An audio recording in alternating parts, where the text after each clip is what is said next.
ভাই আপনার ক্যামেরা ঢুকতেছে, একটা ঢুকতেছে ফ্রেমে। আমার সামনে নিলে তো ভাই আপনার তো আমার ফ্রেমে ঢুকে গেছে আর কিছু নামায় দেন। নিচ থেকে নিলে তো অন্য ফ্রেম আসতেছে। রিসেট করে নেন, আমাদের সবারই তো একটা ইয়ে করতে হবে না? গত বছর 5ই আগস্ট দেশ থেকে চলে গেছেন, যার পতন হয়েছে তার কারণে, এবং তার সমর্থিত একটি সরকার হয়েছিল সেই 2007 সালে। সেটা ময়নুদ্দিন ফখরুদ্দিনের সরকার।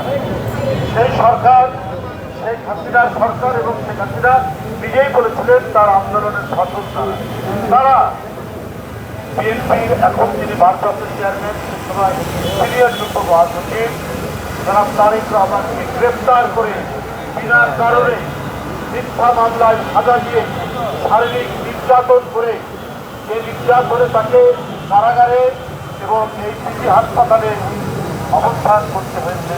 তারপরে চিকিৎসার জন্য বিদেশ যান। তবে আমার এরপরে যেন বেশি ফিরতে না পারে, একের পর এক আমরা দিয়েই গেছে। নানাভাবে মানসিক পর্যদস্ত করা হয়েছে, শারীরিক করা হয়েছে।